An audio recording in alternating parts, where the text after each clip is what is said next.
በዛሬው ዕለት የምርጫ ቦርድ ውጤትን ይፋ አድርጓል። እሱን እነግራችኋለሁ። እናንተ ግን ፎሎ አድርጋችሁ ጀምሩ። አጠቃላይ የምርጫ ቦርድ የፓርላማ ውጤቶችን ይፋ አደረገው በአዲስ አበባ 23 የፓርላማ መቀመጫ ሲኖሩ ከነዚያ መካከል 20ውን እንግዲህ ብልጽግና ፓርቲ ያሸንፋል። ኢዜማ 2 አለው፣ አንድ የግል ደግሞ አንድ መቀመጫ አግኝቷል ማለት ነው። አፋር ክልል 8 የፓርላማ መቀመጫ ሲኖር ብልጽግና ሰባቱን አሸንፏል የተባለው። በአማራ ክልል 130 መቀመጫዎች አሉ።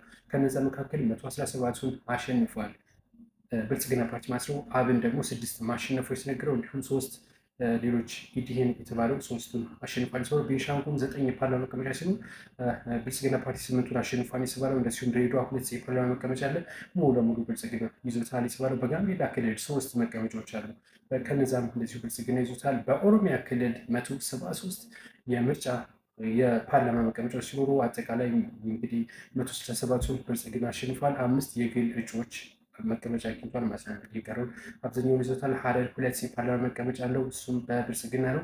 ሲዳማ ክልል የምርጫ እንግዲህ በሲዳማ ክልል 16 የፓርላማ መቀመጫዎች ሲኖሩ 13ቱ በብልጽግና ተይዘዋል ሲባለው፣ በደቡብ እንደዚሁ 20 አካባቢ የፓርላማ መቀመጫ ሲኖሩ 17ቱ በብልጽግና ተይዘዋል። በደቡብ ኢትዮጵያም እንደዚሁ 45 መቀመጫዎች አሉት፣ እጅግ ብዙ ነው ይሄ።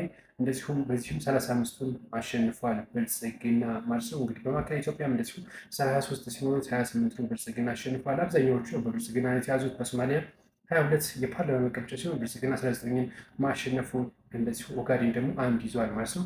እንግዲህ በትግራይ ክልል 38 የመቀመጫዎች ቢኖሩም እስካሁን ባዶውን ተቀምጧል ማለት ነው። እንግዲህ የዛሬው የምርጫ ቦርድ ውጤት ይህን ይመስል ነበር። አዳዲስ መረጃ ደርሳችሁ